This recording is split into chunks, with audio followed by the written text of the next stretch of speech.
Listen up.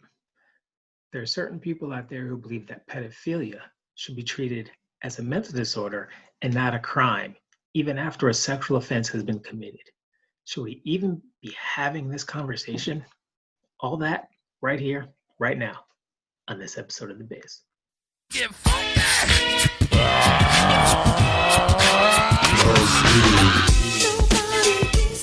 All right, welcome to The Bizz. We're all up in it. I'm your boy Daniels D Money up here in Simi Valley. Hey, Aaron's still sitting in hot San Diego. Chatty Charis over here, also in Simi Valley, where it's definitely hotter than San Diego. Yeah, it's like a heat wave going It's all through relative. here. It really is. Hotter How's than everybody Hades. doing today? How's everybody doing? It's been a minute. Pretty good. All right, Pretty so fine. there's some craziness that I really want to discuss today.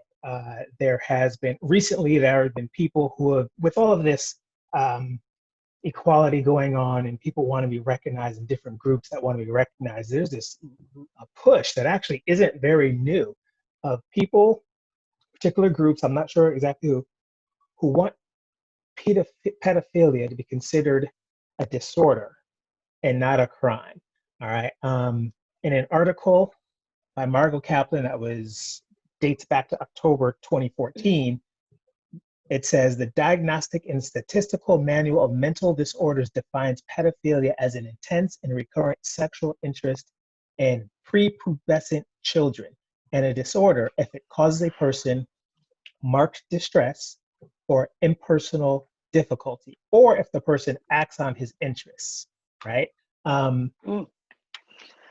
My question is, should we even be considering, from a legal standpoint, should we even be considering pedophilia as a disorder and not a crime? No way, shape, or form should we water this down. I can't think of any situation where somebody gets caught in the act of pedophilia and we go, oh, it's okay, Joe's got a disorder. No, he didn't take his pill. Absolutely not. What say you, Char? I'm sorry, Charles, before you jump. No, but go. What about the fact that there is clearly something wrong? I mean, because I guess societally we agree that if someone is attracted to children, that there's got to be something wrong if they're a full-grown adult, right? Mhm. Charles? No, it's just as simple as that. I'm with Aaron. I should say I'm a mother of two girls, so that my conviction is probably much stronger. But even if I had 10 boys, I don't think that under any circumstance should a child be touched by an adult, or the word, I'm trying to do it without being, awful, but no, absolutely not. There is nothing on the earth that could help me rationalize and feel sorry for someone who looks at children as an attraction. To me, anyone pushing this agenda either has internal reasons why they're doing it. Maybe they feel sorry for the person that touched them.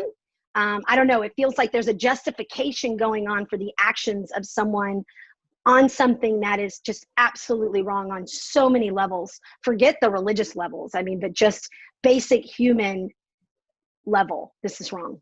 Absolutely. Right. Margot Kaplan also goes on to say that one of the misconceptions about pedophilia is that it's a choice. Recent research, and I'm reading this, I don't agree with this, but recent research, while often limited to sex offenders because of the stigma of pedophilia, suggests that the disorder may have neurological origins. And I guess I do agree with that, as far as if you are an adult and you have sexual attraction towards a child, especially a prepubescent child, there is something wrong there. I mean, as we would think that as adults we're attracted to other adults, right? Yeah. Mm-hmm. But is it maybe the disorder or that desire isn't a choice, but the action is a choice, and that action is what we should be punishing. right? And she also says it's important, and I'm reading as well, to make a distinction between pedophilia, which apparently pedophilia must be, based on what she said, is here, right? Versus child molestation, because not all pedophiles act on their desires. So the act of versus the desire of. So I desire. I think not all children. pedophiles get caught. Bingo. Yeah. If you put a piece of cake in front of a kid, at some point, that kid is going to reach out for that piece of cake. You know, you better go. My response to what you just read was, you better go brain shopping. Figure it out. Yep. Because Yeah. I just don't. It's one of those things where there is no mercy. There is no forgiveness. There is Rehabilitation? Is there rehabilitation? Nope. Because she goes on to say, however, well, let me read the whole thing. She believes that pedophiles do not have control over their desires, and they can't help who they are attracted to. However, they needed to be able to learn to control their urges and not act on them. What's weird for me is a lot of pedophiles have families, kids of their own. And I'm like, Right. okay, well, wait a minute. You went from a single person to having a family, kids that you're raising. I don't know if you're touching those kids. A lot of times they don't even touch their own kids. So I'm like, yeah, right. There's something missing. You know, That brings me to the case, the old case now, Mary Kay Letourneau, when she, the teacher who had sex with the who just young recently kid. passed away. She did just recently pass away from cancer. And I believe she had a family of her own. She had a husband and kids of her own, but she was attracted to this 13-year-old kid. And I guess, like you were saying, if it's up here, I guess you can't help how you feel about certain things, right? But it's that action when you act on these things. If we start looking at pedophilia as a disorder and not a crime, even after someone's acted on it, then what's to stop, murderers from saying the same thing? Exactly. What's to stop bank robbers from? Exactly. I mean, any crime, right? I can't help it. I just like to rob banks. I like money, right? It's a disorder. I can't help myself. You know what I mean? It's true. So, but everything falls back. It's like we have used, and it all goes back to mental health. It all does, in my opinion. Everything does. The ability, not being able to control how you spend money, not being able to control how much coffee you drink, or how many drugs you take, or the type of drugs, or you're chasing, right? So it all comes back to something in the brain. There's definitely a chemical something, but at what point do we not allow accountability for our actions to override? How does that not override what is right and wrong? And we know it's wrong, but we do it anyway. Right. I mean, for me, they should be locked up forever. I mean, just in their own place, and, give them bread and water all day. They can't watch anything. I think they have to have TV, but let it, I don't know. They don't have to have TV. Street. I don't know. What did they do before TV? Yeah. Well, and here's the thing that really speaks to them being locked up and everything, and how bad this really is. Even criminals, even murderers and people who are in jail for the worst offenses, they don't like child sex offenders when they get put. Oh no, they don't. Yes. Right. There's that prison if the lowest morality. of the low, if the lowest of the low You're gonna doesn't get like shanked today. it, yeah. So Yeah. the fact that there's people out there, anyone out there, trying to suggest that we shouldn't treat this as a crime, and don't get me wrong, if it's something that's going on in your head, get help before you do something, because once you do it, what are we supposed to do? We can't rewrite the law, because we can't change. We can't rewind the tape and get that child, untouched. And remove the child untouched, or exactly. I'm trying to find my words.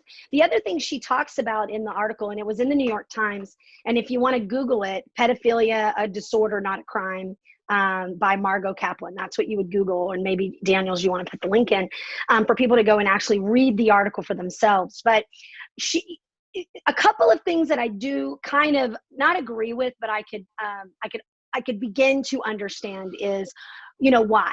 Why does it happen? Why do the brains misfire or the brain misfire? What is the chemical imbalance that causes someone to want to look at child pornography versus, you know, the other pornography, right? You have to have kids Right. in those shots in order to provide that, Yes. right? So yeah, we're okay if it's not our kids? No, right? We're okay if it's a kid from another country? No, right? So, and then that leads to other things. You've got trafficking that is just ridiculous. I mean, Oxnard, we're not even far from Oxnard, and that's number 7 in the country for sex trafficking of minors. Okay, you've got San Diego. They're very high on the list. Super Bowl Sunday is the number 1 day of the year for sex trafficking. Which is number 1 weird. day of, which is That crazy. is weird. So weird. Okay. So, I mean, like, this all leads to other things. No matter what, this is a crime. Okay. Now, one of the things that she does say that I agree, but the reason we don't know enough about effective treatment is because research usually has happened or has been limited to those who have committed crimes. So she's saying that if we can get more people to admit to the fact that, and actually Psychology Today talks about it as well, if we could find and identify more people that would be willing to admit they have some sort of arousal, then we could begin to, correct, then we could begin to prevent it. So I mean, okay, great. If we can, but can we do that for drug addicts? Can we do it for rapists? Can we, this is a form of rape. It's the worst form of rape. Can we do it for, you know, murderers, thieves, abusers, people that physically abuse, anger management, all of these things, right? Because there is, you know, oftentimes you can get an abusive relationship that escalates into a sexual domination and ultimately, you know, marital rape or whatever. So I agree with that part. If we could find a way to maybe get more people to disclose, but then what happens? Do we start tracking those people? Do we allow them around children? Now you get into discrimination. I mean, there are also some people, they want them as a protected group, like a protected group, like, you know, the LGBT, the gays, the minorities. I mean, whatever protected group, women are a protected group. I'm trying to think of all of them, but no, they're not. Yeah, they want to be grouped in. Yeah. They want to be considered as part of a protected group as opposed to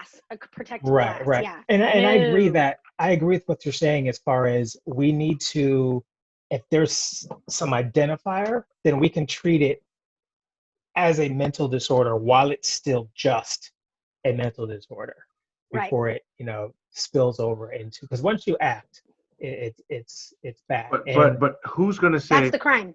Who's going to say, I have those urges? Nobody's going to say, you know. Well, some do. Some do. They call them virtuous pedophiles, comprised of people who claim they are attracted to children, but would never act on it. So there is a group. There are people that will do it. I mean. But think about this. If your neighbor came to you and said, I'm on that list,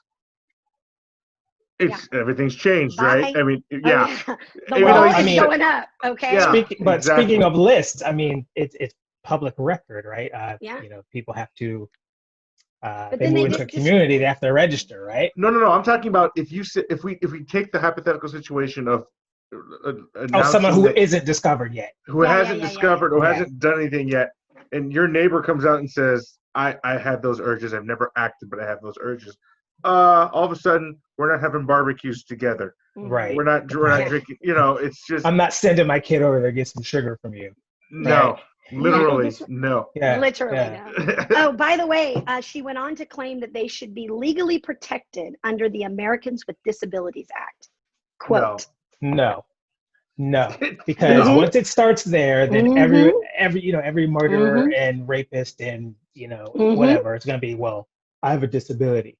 No. And she got more support from her article than negative support, which tells me the number of people that is higher than we think. Yep. Yeah. Jinx. Which is scary, right? Considering, and think about the access that these people have today. Internet, right? You know, trolling the internet, looking for kids who are playing on the internet, luring them. I mean, I guess the lure, the the thought of them being lured right now might be a little lower simply because of COVID and everyone's kind of trapped in their home, so to speak. But Mhm. still, there is that internet threat. You got these dudes. I don't want to say just dudes. There's women too out there who are preying on these kids who, you know, they're kids. They do not have the mental capacity to decide, to make decisions And you're an regarding adult. sex. We teach our children to respect adults, listen to adults. Right. You go to a 13-year-old. So pedophilia is defined anyone. What do they say here? Let's see. Pedophilia is defined as reoccurrent and intense sexual arousing fantasies, sexual urges, or behaviors involving sexual activity within a prepubescent child or children, generally age 13 years or younger, over a period of at least 6 months, blah, blah. And that's Psychology Today defining pedophilia. Right. So speaking of 13 years of younger, I believe you sent me that news article from the BBC where that barrister, what is her name, Barbara Hewson, suggested that the age of consent be lowered to 13.